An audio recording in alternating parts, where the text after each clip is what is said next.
শ্রী গুরু প্রেমানন্দে হরি বল হরি বল হরি বল। ওম গুরু ব্রহ্মা গুরু বিষ্ণু গুরুদেব মহেশ্বর গুরুরেব পরম ব্রহ্ম তস্मै শ্রী গুরুবে নমঃ। অখণ্ড মণ্ডলাকারং ব্যক্তং যেন চরাচরং তৎপদমুদস্মৃतं যেন তস্मै শ্রী গুরুবে নমঃ। অজ্ঞানতিমিরন্ধস্য জ্ঞানাঞ্জনশলাকয়া চক্ষুরোন্মিলিतं যেন তস্मै শ্রী গুরুবে নমঃ।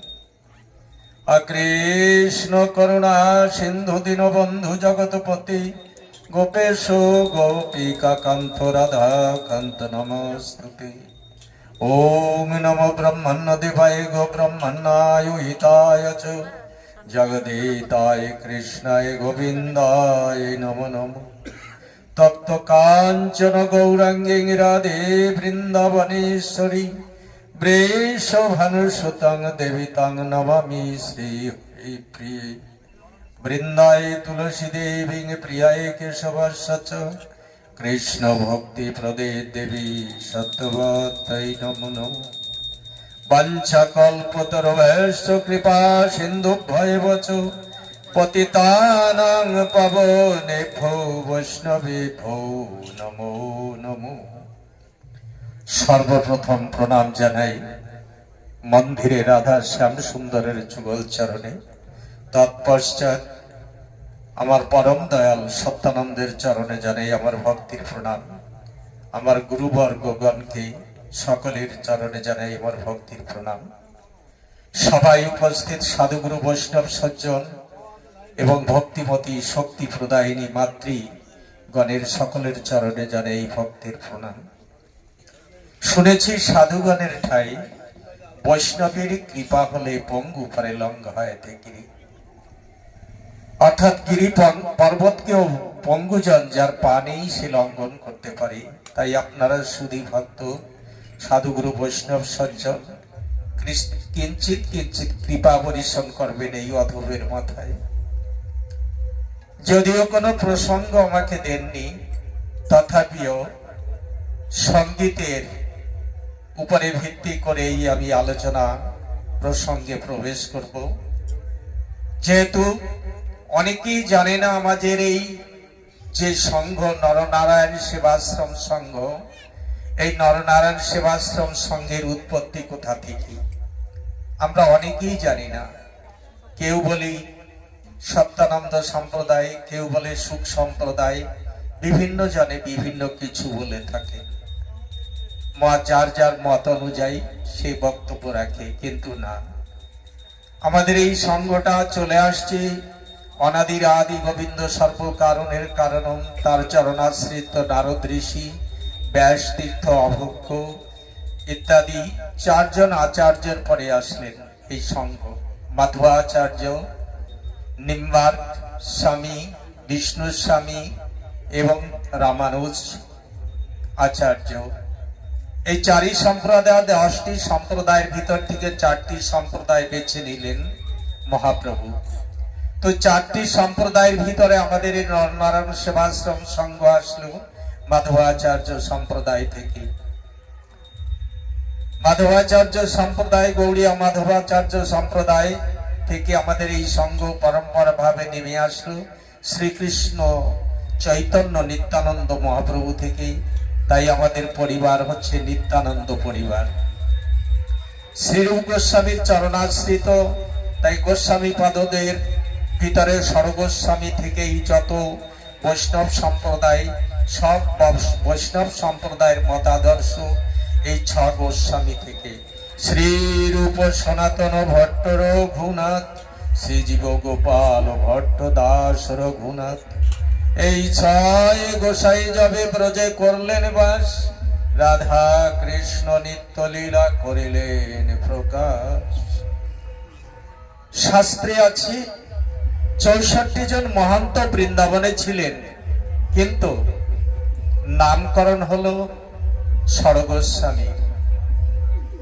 মাধুর্য এখানেই রয়ে গেছে ষড়গোস্বামী পাদ। মাধুর্য যদি জানতে হয় তাহলে আমাদের আত্মতত্ত্বের ভিতরে প্রবেশ করতে হবে, তাহলে আমরা মাধুর্য অনুভব করতে পারবো। কেন কথায় আছে এখানে যে এই ছয় গোসাই যবে ব্রজে করলেন বাস, রাধা কৃষ্ণ নিত্য লীলা করিলেন প্রকাশ। অর্থাৎ ব্রজ শব্দের অর্থ বৃন্দাবন। আমরা বৃন্দাবন একটাকেই আমরা পরিচিত, কিন্তু বৃন্দাবন মূলত চারটে। চারটে বৃন্দাবন কোথায়? একটা বৃন্দাবন যেটা হচ্ছে সর্বলোকের উপরে গোলক বৃন্দাবন। আর একটা বৃন্দাবন কোথায়? যেখানে ভগবান আমার কৃষ্ণচন্দ্র রাধিকার সহে লীলা করেছিলেন, উত্তরপ্রদেশ, এ একটা বৃন্দাবন। আর একটা বৃন্দাবন কোথায়? যেখানে হয় হরি নাম সংকীর্তন, সেখানে বিরাজে মধুর বৃন্দাবন।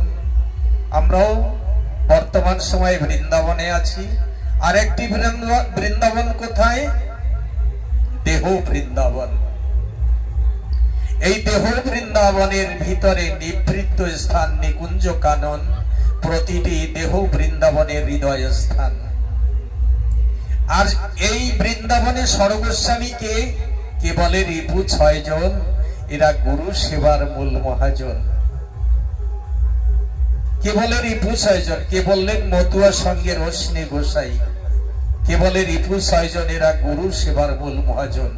আবার আর একটা গানে তিনি বলেছেন, আমায় পথ ছাড়ো রে 6 জন বাঁধি, আমি হেরবো হরি গুণনিধি। কত সময় আমাদের ভিতরে এই 6 জন বাদী থাকে। এই 6 জন কি? প্রথমে হচ্ছে কাম, ক্রোধ, লোভ, মোহ, মদ, মাৎসর্য। এই 6 জনকে যদি সত্যিকারের সাধুগুরু চরণাশ্রয় না করানো যায়, তার দেহ কিন্তু বৃন্দাবন থাকে না, জংলা ভূমি হয়ে থাকে। এই বৃন্দাবনের সঙ্গে সমন্বয় আছে সুন্দরবন। দেহটা সুন্দরভাবে পরিচালিত হয় সুন্দরবন, কিন্তু বাবা সুন্দরবনে কিন্তু ভয়ঙ্কর বাঘের উৎপাত আছে। তো দেহ বৃন্দাবনটা যদি না গড়া যায়, তাহলে সুন্দরবনে পরিণত হয়। সুন্দর আনন্দ পাওয়া যায় এই দেহ দিয়ে উপভোগ করে, এই রিপুগণের বাধ্য হয়ে, কিন্তু সেখানে কামনারূপ বাঘের আক্রমণ আছে। যদি তাকে বশে আনা না যায়, তাহলে কি বলেছে শাস্ত্র? বলেছে কে বলে? রিপু 6 জন না, এর একজনকে যদি সেবায় নিয়োজিত করা যায়, এরাই আবার আমাদেরকে সাধু সঙ্গের সহায়তা করে। আজকে আমরা যারাই এসেছি, প্রতিটি মানব হৃদয়ে এই 6 জনের নিবাস আছে। কিন্তু সেই 6 জন যদি রাজি না হতো, এই সাধু সঙ্গ বৃন্দাবনে কিন্তু আসতে পারতাম না। তাহলে 6 জন আমাদের সঙ্গে রাজি হয়ে এসেছে। যদি কেউ বাঁকা করে একটু তেড়া করে কথা বললো, ওরে বাবা, বিশাল ভাবে 6 জনের একজন বাঘের মতো গর্জন করে উঠবে, সে হচ্ছে ক্রোধ। কিন্তু ক্রোধকে যদি সম্বরণ করে, ক্রোধের আর এক নাম হচ্ছে রাগ, এই রাগকে যদি নিঃশ্বাস করে মন্থন করে যদি অনুরাগে আনা যায়, তাহলে আমার দ্বারা অনেক কিছু সম্ভব হতে পারে, প্রতিটি মানুষের দ্বারা। অনুরাগ, কেননা অনুরাগ না থাকলে মানুষ কর্মযজ্ঞে সামনে এগোতে পারে না। কি আমার দ্বারা হবে না? অনুরাগ মার্গে না যাওয়া পর্যন্ত ভজন হবে না। কারোর সামান্য কাটার আচরে যদি আমার ধৈর্য শক্তি হারিয়ে গেল, তাহলে সাধন হবে না। কেননা এরপরে ভিত্তি করে আমার পরম দয়াল সত্যানন্দ পরমহংস দেবের একটা পবিত্র কাহিনী আছে, যে কাহিনী শ্রবণ করলে নিজের চরিত্রকে গঠন করা যায়। আর চরিত্রকে যত সময় গঠন না করতে পারবো, তত সময় সাধন ভজন কোনোটাই হবে না। তো চরিত্রকে গঠন করার জন্য ফর্মুলা দিলেন পরম দয়াল সুখদেব ব্রহ্মচারী। কাকে দিয়ে? পরম দয়াল সত্যানন্দ পরমহংস দেবকে দিয়ে। মতুয়া সংঘের অনেক ভক্তরা বলে থাকেন যে সত্যানন্দ ঠাকুর আমাদের ওড়াকান্দি থেকে বেরিয়েছে। ওড়াকান্দি কোথা থেকে বেরোলো বলতে পারেন কি? ওড়াকান্দি ঠাকুর তো আসলেন এই কলিযুগে, সত্যানন্দ পরমহংসদেব আসলেন কলিযুগে, মহাপ্রভু আসলেন কলিযুগে। তাহলে এই ঠাকুর পরিবারের আদি পরিবার কে ছিল? হরিচাঁদ ঠাকুরের গুরুদেব কে ছিলেন? ভক্তমাল গ্রন্থ দেখবেন, হরিচাঁদ ঠাকুরের গুরুদেব হচ্ছে রামকান্ত বৈরাগী। তৎকালীন সময় বৈষ্ণবদের বৈরাগী বলা হতো। বাবার নাম ছিল কি? যশবন্ত। তাহলে রামকান্ত যে পরম বৈষ্ণব ছিল কোন পরিবারের? নিত্যানন্দ পরিবারের, শ্রীরূপের গণ। তাহলে কোথা থেকে আসলো? সেই পরিবারে ঠাকুর সত্যানন্দ পরমহংসদেব পালিত হয়েছিলেন। 10 বৎসর বয়সে দুরারোগ্য ব্যাধিতে তার মা বাবা ঠাকুর বাড়িতে ফেলে এসেছিল। তখন গুরুচাঁদ ঠাকুর ছিলেন। গুরুচাঁদ ঠাকুরের শেষের লীলার শেষের প্রান্তে পুনর্জীবন দান করলেন গুরুচাঁদ ঠাকুর। সত্যানন্দ পরমহংসদেবের ছোটবেলার নাম ছিল সতীশ। তাই সতীশকে ডাক দিয়ে বললেন, সতীশ, তোমার যখন পুনর্জীবন লাভ হয়েছে, তোমার সেবা ডিউটি থাকবে সাধুদের তামাক ভরে দেওয়া আর গরমের সময় সাধুদের খাওয়া দেওয়া। একদিন বিরাট সাধু সম্মিলনে, সম্পূর্ণ আজও পশ্চিম বাংলায় দেখা যায় গোটা তাল পাতা দিয়ে একটা পাখা তৈরি করা। গোটা তাল পাতা দিয়ে যে পাখা তৈরি করা, এই পাখা দিয়ে হাওয়া দিচ্ছিল সতীশ। কাদের?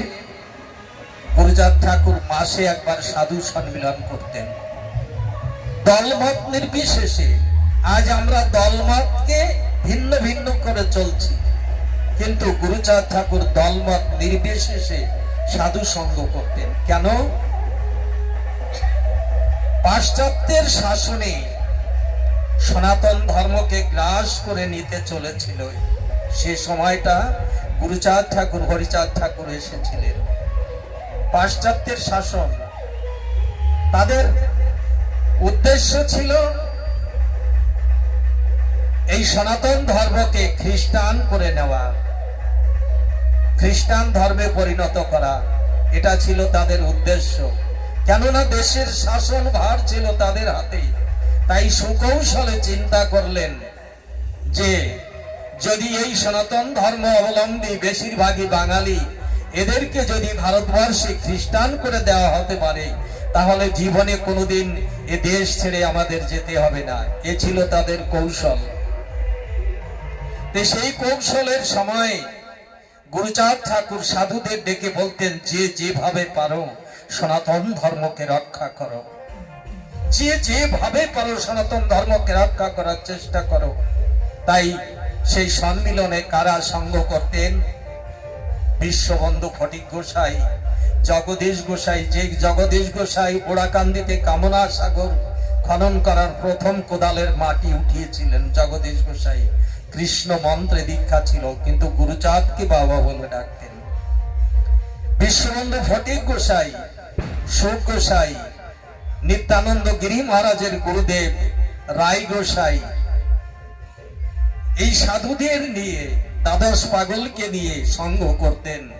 বলতেন, দলমত, শাক্ত, শৈব, গানপত্য, বৈষ্ণব, এই সনাতন ধর্মের শাখা, যে যেভাবে পারো সনাতন ধর্মকে বাঁচাও। এ ছিল তার উদ্দেশ্য। তাই এমন একটি সভায় নিগুড় কথা আলোচনা হচ্ছে, আর সত্যানন্দ ঠাকুর পাখা দিয়ে বাতাস দিচ্ছে। বাতাস দিতে দিতে, কেননা নিদ্রা বড় সাধুদের শত্রু, নিদ্রাকে যদি জয় না করা যায়, তাহলে যেখানে আমরা হরি কথা, ভাগবত কথা, কৃষ্ণ কথা শ্রবণ করি, নিদ্রা দেবীও কিন্তু আসেন। তো নিদ্রা দেবীর বসার আসনটা হচ্ছে আমাদের দুটি চোখের পাতায়। অনেকে আমরা চিন্তা করি, চোখ বুজে শ্রবণ করি, শ্রবণ করতে করতে কখন যে ঘুম চলে আসে আমরা নিজেরাও টের পাই না। তারপরে কেন বসে থাকার থেকে পড়েও যাই। তো নিদ্রা দেবী চোখের পাতায় বসে, তা সত্যানন্দ অর্থাৎ সতীশের চোখের পাতায় নিদ্রা দেবী আদর করে বসতেন। আর সত্যানন্দ ঠাকুর ঘুমিয়ে পড়ে ওই পাখা পড়বি পর তেজস্বী ব্রহ্মচারী সন্ন্যাসী সুজ্ঞসার ঘাড়ের পরে গিয়ে পাখা পড়লো। দুর্বাসা ঋষির মতো সুজ্ঞসায় তাকিয়ে পড়লেন সত্যানন্দের দিকে। আমার গুরুচাঁদ ঠাকুর হাত দিয়ে আড়াল দিলেন, অসুখ দুর্বাসা ঋষির মতো তুমি ব্রহ্মচারী সন্ন্যাসী, দুর্বাসা ঋষির মতো আমার সতীশের দিকে তাকিও না। কেননা দুর্বাসা ঋষির অভিশাপে বদ পাখি ভস্যে পরিণত হয়েছিল। তোমার এই প্রখর তেজে আমার সুখ যদি ভস্যে পরিণত হয়। সুজ্ঞসাই শান্ত হলেন, বাবা, যারা সাধু সেবা করার উপযুক্ত হয়নি তাদের সাধু সেবার দায়িত্ব দেন কেন? এত বড় নিগুড় কথা আপনি আলোচনা করছেন, তার ফাঁকে অত বড় তাল পাতার পাখা যদি সাধুদের উপরে পড়ে যায়। বলে, ও সাধুরা, সাধুদের কৃপা না হলে, বৈষ্ণবের কৃপা না হলে গুরু কৃপা হয় না, হরিভক্তের কৃপা না হলে শ্রীহরির কৃপা হয় না, ভক্তের কৃপা না হলে ভগবানের কৃপা হয় না। তাই তোমরা একটু কৃপা করো যাতে আমার সতীশ নিদ্রাকে জয় করতে পারে। গুরুচাঁদ ঠাকুর সাধুদের কাছে হাত জোড়া করলেন, ও সাধুরা, আমি আমার সতীশের নিদ্রা জয় করার জন্য তোমাদের কাছে হাত জোড় করছি। সব সাধুরা গুরুচাঁদকে হাত জোড় করে বলতেন, বাবা, তুমি তো কল্পতরু, তাই তোমার ছায়ায় যখন আছে ও নিদ্রাটুকু তুমি নিতে পারো না? বলে, না না, আমি তো অপেক্ষায় আছি যে সাধুদের কৃপা কবে হয়। সাধুদের কৃপা না হলে মানুষ সংস্কারে আসতে পারে না। এই জন্য আমাদের সাধু সঙ্গ করতে আসি। সাধু সঙ্গ করতে আসা মানে অল্প একটু সময় গান কীর্তন শুনলাম, ডাল ভাত খেলাম, বাড়িতে চলে গেলাম না। এটাকে এখান থেকে কিছু নিয়ে যেতে হবে। তো কিছু যদি নিয়ে যেতে হবে, যদি সেই সাধু সঙ্গের মাধ্যমে আমাদের সংস্কার না হলো, তাহলে কি নিয়ে যাব এখান থেকে? কিছু তো নিয়ে যেতে হবে। তাই আমাদের কর্তব্য কিছু নিয়ে যাওয়া। তো সাধুদের বলল, সতীশ, সব সাধুদের প্রণাম করো। আর সত্যানন্দ পরমহংসদেব, পাগলা সতীশ সব আর সব সাধুর চরণ বন্দনা করে প্রণাম করলেন, সবাই আশীর্বাদ করলেন, আজ থেকে যেন তোমার নিদ্রা জয় হয়। তাই সুজ্ঞসাইকে ডাক দিয়ে সেদিন বলেছেন, ও সুখ, আগামী মধুকৃষ্ণ ত্রয়োদশী বারুণী মেলায় তোমাকে একটা চারা গাছ দেব। তুমি যদি জল দিয়ে তাকে লালন পালন করতে পারো, তাতে একদিন প্রেম ফল ফলবে, মানুষের সেবায় লাগবে। ঠিক মধুকৃষ্ণ ত্রয়োদশীতে এই সত্যানন্দকে সুজ্ঞসার হাসতে হাতে তুলে দিলেন। তাহলে সুজ্ঞসাই কোন সম্প্রদায় দীক্ষা নিয়েছিল? মাধবাচার্য সম্প্রদায়, নিত্যানন্দ পরিবারে। কেন? গুরুচাঁদ ঠাকুর বললেন, আমি গারস্থ ধর্ম আদর্শ শিক্ষা দেওয়ার জন্য আসছি, কিন্তু এ জন্মসিদ্ধ সংস্কার পূর্ণ। তাই তুমি ব্রহ্মচারী সন্ন্যাসী, তুমি একে মনের মতো গড়ে তুলো, জগতের কল্যাণ হবে। তাই মধুকৃষ্ণ ত্রয়োদশীতে সুজ্ঞসার হাতে তুলে দিলেন। তাহলে পরিচয় কি হলো? পালিত পিতা হলো গুরুচাঁদ ঠাকুর। তিনি পিতার বাৎসল্য ভালোবাসা দিয়েছিলেন। মা বাবা যদি দীক্ষা দিতে পারতো, এ সংসারে সবাই মা বাবার কাছ থেকে দীক্ষা নিত, গুরু প্রয়োজন হতো না। মা বাবা বাৎসল্য ভালোবাসা দিতে পারে, কিন্তু আধ্যাত্মিক জগতের জ্ঞান দান করতে পারে না। সেখানে আছে মায়া, মমতা, ভালোবাসা। তাই সুজ্ঞসাই ওই চারা গাছটি নিয়ে চিন্তা করলেন, আমি আরো একটু পাকা করে তৈরি করি। তাই কোন এক শুভ লগ্নে পাগলা সতীশের 24 বৎসর বয়স, ডাক দিয়ে একদিন বললেন, সতীশ, আশ্রমের পিছনে বিরাট জঙ্গল হয়েছে, যাবে তুমি বাবা ওই জঙ্গলগুলো কেটে পরিষ্কার করে দিয়ে আসো। এই জঙ্গলগুলো কেটে পরিষ্কার করে দিয়ে আসো বলার সঙ্গে সঙ্গে একখানা গামছা পরলেন, আর একখানা গামছা মাজায় গিট দিয়ে দা হাতে করে নিয়ে ঠাকুরকে প্রণাম করে রওনা হলেন। যুবক বয়স, যখনই গিয়ে জঙ্গলে কোপ শুরু করেছে, ওই জঙ্গলে ছিল মৌমাছি এবং বল্লার চাকে ভর্তি। এই মৌমাছি আর বল্লার চাকে এসে ওই সাধুকে বেড়ে ধরলো। কামড় খেয়ে মাজার গামছা খুলে পিটিয়েও ছাড়াতে পারে নাই। চিন্তা করলেন জলের ভিতর গিয়ে ডুব দেই। ভাবলেন না, বাবা তো সবকিছু, গুরুদেব তো সবকিছুই রক্ষা করতে পারেন, গুরুদেবের কাছে যাই। তো গুরুদেবের কাছে ছুটে পাগলের মতো ছুটে দৌড়ালেন। দৌড়াই দিয়ে বললেন, বাবা ও জঙ্গল কাটা যাবে না। কেন? জঙ্গলে বল্লা মৌমাছির ভর্তি।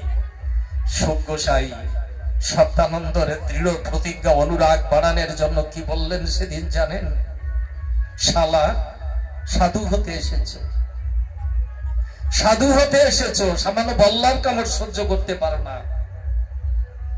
এই সাধু সঙ্গের মহিমা, ছোট ছোট বল্লার কামড় যদি সহ্য করতে না পারি বাবা, সাধু সঙ্গ করার কোন লাভে? জনম ভোরে সাধুর কোলের ভিতর শুয়ে থাকলেও কাজ হবে না, বল্লার কামড় সহ্য করতে হবে। তাই ঠাকুর সুখদেব ব্রহ্মচারী বললেন, তোর ভিতরে যে কামনা ক্রোধ রূপ বল্লা আছে, তাতে যদি কামড়ায়, শালা তুই সাধু হবি কি করে, জগতের কল্যাণ করবি কি করে? গুরুদেবের কঠিন বাক্য শুনে গুরুদেব আরো কঠিন বাক্য দিলেন, যাও সংসারে ফিরে যাও, সংসারে গিয়ে বিবাহ করে সংসার করো, গিয়ে তোমার দ্বারা সাধু হওয়া হবে না। অনুরাগ করে চিন্তা করলেন, কি আমি সাধু হতে পারবো না? এই যে এইখানে রাগ দরকার, ক্রোধের দরকার আছে। ক্রোধ শুধু শুধু তৈরি করে দেয়নি, এই 6 জনকে আমাদের ভিতরে শুধু শুধু দেননি, এদের স্বভাবকে পরিবর্তন করতে হবে। এদের স্বভাবকে যদি আমরা পরিবর্তন না করতে পারি, তাহলে তেমনই থেকে যাবে। ওই কেবলের রিপু 6 জন, ওখানে আসতে পারবো না। আমার পথ ছাড়ো রে 6 জন বাদী, ওই 6 জন বাদী হয়ে থাকবে, বৃন্দাবন দর্শন হবে না, দেহ বৃন্দাবন হবে না। তাই গুরুদেবের কথায় অনুরাগ করে দাঁড়িয়ে সেই জঙ্গল কেটে, 3টা অব্দি জঙ্গল কেটে গুরুর চরণে দেহ সমর্পণ করে দিয়ে সুকহরি সুকহরি বলে জঙ্গল কাটতে কাটতে বেলা 3টা বেজে গেছে। সুখ ঠাকুরের দিকে না খেয়ে ঘরের ভিতরে ঢুকে দরজা দিয়ে শুয়ে আছে। জঙ্গল কেটে এসে যে বুড়িমা আশ্রমে ছিল, বুড়িমাকে বলছে, কই বুড়িমা খেতে দাও। বাবা বলছে, আমি সাধু হতে পারবো না, বল্লা মৌমাছি কি কামড়াতে কামড়াতে আমার কাছে হেরে গেছে, আমি জঙ্গল কেটে পরিষ্কার করে রেখে আসছি। ডাক দিয়ে বললেন, খাবি তো বাবা? বাবা এখনো খায়নি। কি বললে? গুরুদেব এখনো খাননি? কোথায়? বলে, যা ওই ঘরে আছে, আমাদের ডাকতে মানা করেছে। গিয়ে দরজা খুলে গিয়ে দেখে জ্বরে কাঁপছে। তবে কেমন গুরুনিষ্ঠা, গুরুদেব কেমন আর কেমন ভক্ত। তো গুরুদেবকে ডাকতে হলে, যদি গুরুজনকে ডাকতে হয়, আমরা অনেক সময় বলি, মা বাবা যদি শুয়ে আছে তাকে, কি ব্যাপার এখনো শুয়ে রয়েছো, বাড়ি এত বড় ক্ষতি হয়ে যাচ্ছে, তুমি দেখো না, তোমার গুণটা বড় না। এমন করে বলা যায় না। যদি মা বাবাকে ডাকতে হয়, তাদের কি করা কর্তব্য, যদি স্বামীকে ডাকতে হয় কি করা কর্তব্য, ক্ষতি হয়ে যাচ্ছে, তার ভিতর দিয়ে ডাকতে হলে মানুষকে, হঠাৎ করে ঘুমন্ত মানুষকে ডাকতে নেই। আজ আমার এক বাল্যবন্ধু, তার সুগারও নেই, প্রেশারও নেই, কোনো কিছুই ছিল না। ক্যাম্প জীবন থেকে একই সঙ্গে স্কুলে পড়াশোনা করে এসেছি। আজ সে হয়জাকে বেলা 10টার সময় দেহ রেখেছি হার্ট অ্যাটাক করে। মালকানগিরি থেকে অসুস্থ অবস্থায় নিয়ে গেছে, সেখানে গিয়ে আর জ্ঞান ফেরেনি। মনুষ্য জীবন, এই ঘনভঙ্গুর মনুষ্য জীবন কখন যে বিদায় লগন নিয়ে চলে যেতে হবে তা আমরা জানি না। তাই ঘুমন্ত মানুষকে আমাদের জানা কর্তব্য, ডাকতে হলে তাকে তার শ্রীপাদ পদ্ম স্পর্শ আগে করা যায়। যদি কনিষ্ঠ জন হয়, ছোট বয়স হয়, তাহলে মাজার দিকে হাত দিয়ে তাকে সাড়া দিয়ে তারপরে ডাকতে হয়। হঠাৎ করে ধাক্কা দিয়ে আতঙ্ক সৃষ্টি করে ডাকতে নেই। অনেক সময় মানুষ এভাবে প্রাণ ত্যাগ করেছে হার্ট অ্যাটাক করে। তাই গুরুদেবকে এই অবস্থা দেখে সত্যানন্দ পরমহংসদেব সতীশ গিয়ে কি করলেন, দুই চরণে গিয়ে হাত দিলেন, দেখলেন আগুনের মতো গরম। তাই দুই চরণ চাপতে শুরু করলেন। গুরুদেব উঠে বললেন, কে আমার পার কাছে? ও সতীশ, এসেছিস বাবা? বলে, হ্যাঁ বাবা, তোমার গায়ে তো জ্বর, তুমি কেন কাউকে ডাকনি? বলে, ডাকবো কি করে, তুই না আসলে তো বুঝবে না কেউ। তুই তো শুধু আমার গায়ে জ্বর দেখলি, তুই আমার গায়ের কাপড় কাটা ফেলে দেখ। সতীশকে আমার গায়ের কাপড় কাট ফেল। গার কাপড় সরিয়ে দেখে সতীশকে যত বল্লায় কামড়িয়েছিল সব বল্লাগুলোর হুল সব ঠাকুরের অঙ্গে প্রবেশ করে আছে। গুরুনিষ্ঠা ভক্ত ঠাকুরের চরণ জড়িয়ে দিয়ে বললেন, বাবা, বল্লাই কামড়ালো আমাকে, মৌমাছিতে কামড়ালো আমাকে, আর হুল ফুটেছে তোমার গায়ে। বলে, সতীশ, এই জগতে যদি ভক্তের বোঝা কেউ বহন না করে রে, তাহলে ভগবানও ভক্তের বোঝা বহন না করে, ভক্তকে যদি বড় না করে, তাহলে ভক্ত ভগবানের কোনো সম্বন্ধ থাকে না। তুই আমার কাছে আয়। ডাকলেন, আমার কাছে আয়। কাছে গেলেন, কাছে গিয়ে সতীশকে জড়িয়ে ধরলেন। সতীশ, তুই যে আমার নাম করে দেহ সমর্পণ করে দিয়ে তুই জঙ্গল কেটে এসেছিস, আর যদি তোর ব্যথা আমি বহন না করি, তাহলে আমি কিসের গুরুদেব হলাম? গুরুদেব শুধু হলে হয় না বাবা, আমরাও গুরুদেব হয়েছি। ভক্তের ব্যথা যদি গুরুদেব বহন না করতে পারে, তাহলে শুধু শুধুই গুরুদেব হওয়া। ভক্তের জন্য যদি গুরুদেবের হৃদয় না কাঁদে, শুধু শুধু গুরুদেব হওয়া হয়, তাছাড়া কিছু হয় না। গুরু হওয়া, ভক্ত হওয়া সহজ নয়, আর গুরু হওয়া সহজ নয়, দুটোই কঠিন। ভক্ত যদি ভক্তের মতো না হওয়া যায়, তাহলে গুরু কৃপাও লাভ করা যায় না। গুরুদেব উপযুক্ত হতে হবে, ভক্ত উপযুক্ত হতে হবে। দ্রোণাচার্য একালব্যকে বাণ শিক্ষা দিতে চাননি, কিন্তু অনুরাগী দ্রোণাচার্য আর অনুরাগী শিষ্য একালব্য জঙ্গলের ভিতর গিয়ে মাটি দিয়ে দ্রোণাচার্যর মূর্তি তৈরি করে দ্রোণাচার্যের যে বাণ ছিল সব বাণ শিক্ষা গ্রহণ করেছিল। আর সেই একালব্যের শিক্ষা, সবর জাতি একালব্যের শিক্ষা আমাদের এ দেশের আদিবাসীরা। কিন্তু অন্যান্য যুগে গুণ টানতেন ঠিক এইভাবে ধরে, দেখবেন আদিবাসীরা এই দুই আঙ্গুল দিয়ে ধরে টানে। কেন জানেন? একালব্যের কাছ থেকে গুরু দক্ষিণা নিয়েছিলেন দ্রোণাচার্য এই বৃদ্ধাঙ্গুলি। যে বৃদ্ধাঙ্গুলি যদি আমি নিয়ে যাই, ও বাণ সঞ্চালন করতে পারবে না। তাই এই দুই আঙ্গুলি নিশানা বেশি হয়, দুই আঙ্গুলি গুণ টানে। যত যারা তীর ধনুকে যারা কাজ করে, তারা দেখবেন দুই আঙ্গুলে গুণ টানে। এই দেশের আদিবাসীরা দেখবেন এইভাবে কেউ গুণ টানে না। একালব্য অনুরাগী ছিলেন। অনুরাগ মার্গে যত সময় অনুরাগী ছিলেন ব্রজের গোপীরা। আর ভক্ত যদি অনুরাগী না হয়, তাহলে গুরু কৃপা লাভ করতে পারে না। তাই পরম দয়াল সত্যানন্দ গুরু কৃপা লাভ করলেন।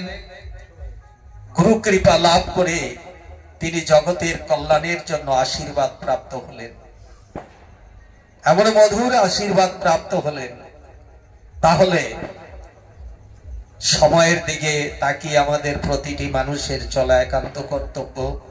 আমার সময়সীমা পার হয়ে 4 মিনিট হয়েছে। পরম দয়াল সত্যানন্দ কে 12 বৎসরের বাকশাল জমি দিলেন আরো পাকা করে গড়ার জন্য।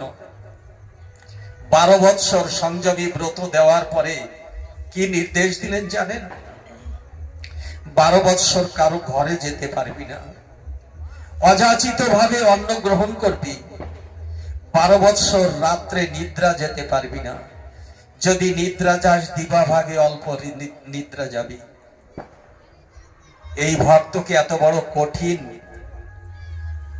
সাধনা দেওয়ায় সুখ গোসার গুরুদেব বিশ্ববন্ধু ফটিক গোসাই বললেন, ও সুখ, চারা গাছটাকে এত বড় কঠিন ব্রত দিলি, তো আমি যদি তোর সতীশের 3 মাস ব্রত পালন করি তাহলে 3 মাস কমিয়ে দিবি তো? গুরুদেব বসে বলছে নাতি শিষ্যের জন্য। তাহলে দাদু গুরুদের মনও কেমন করে জয় করেছিলেন? বিশ্ববন্ধু ফটিক গোসাই 3 বছরের খাটনি নিলেন সুখের কাছে থেকে, শিষ্যের কাছ থেকে, নাতি শিষ্যের জন্য। এর সঙ্গে সঙ্গে জগদীশ গোসাই এসে খাটরা আশ্রমে পৌঁছালেন। জগদীশ গোসাই বললেন, ও বিশ্ববন্ধু, তুমি তোমার বাল্য বন্ধু, কেন বাল্যবেলায় তোমার নামও ফটিক ছিল আর আমার নামও ফটিক ছিল। তো যদি সঠিক বন্ধু কেউ হয়ে থাকে ফটিক, এই তুমি আর আমি 2 ফটিক। সুখ ঠাকুরের 2 জন গুরুদেব ছিল। জগদীশ গোসাই আর 3 বৎসর নিলেন, থাকলো কত? 6 বৎসর। এই 6 বৎসর পরম দয়াল সত্যানন্দ ভারতবর্ষ পরিক্রমা করেছিলেন একা একা, বহু কষ্ট করে, সাধনা অর্জন করে, সাধনের ধন অর্জন করে বিতরণ করতে আসলেন এই দণ্ডক কাননে। তাই আমরা তার নামেই ধ্বনি দিয়ে আমরা কথা বলি, জয় সত্য হরি বলি। কেননা তিনি সংঘ গুরু। এই নররূপী নারায়ণ এর সেবা করাটাই তিনি শ্রেষ্ঠত্ব দিলেন। আসন্ন দোল উৎসব আগত, এই দোল উৎসবের দিশা দিয়ে গেছিলেন পরম দয়াল সত্যানন্দ। আজ মালকানগিরি যারা আমাদের কর্ণধর ছিল, শ্রদ্ধেয় ঠাকুর নীলকান্ত গোস্বামী, শ্রদ্ধেয় মধুসূদন গোস্বামী, শ্রদ্ধেয় অসীমানন্দ, শ্রদ্ধেয় রাবানন্দ, পবিত্র মোহন ব্রহ্মচারী, নিত্যানন্দ ব্রহ্মচারী, অসীমানন্দ ব্রহ্মচারী যারা ছিল, তারা একে একে সব বিদায় এনেছে যে যার আপন দেশে। বাকি পড়ে আছি আমরা। আমাদের যে চিরদিনের স্থায়ী ভাবে আমরা এখানে থাকবো তাও নয়, কিন্তু আমাদের পরম্পরা যারা আছে তাদেরকে যদি আমরা কিছু পথ অনুগামী করে না যাই, তাহলে আমাদের আসা যাওয়াটাই বৃথা হয়ে যাবে।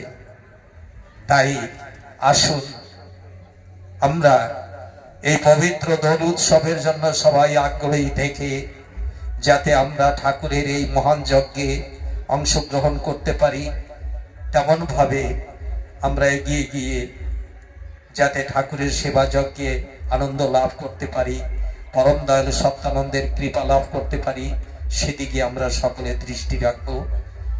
জয় জয় বিশ্ব সত্যানন্দ শ্রীমৎ স্বামী নীলকান্ত মধুসূদন গোস্বামী হরি হরি বল, হরি বল, অনিতাই গৌর প্রেমানন্দে হরি বল, রাধা কৃষ্ণ প্রেমানন্দে হরি বল, হরি বল, হরি বল।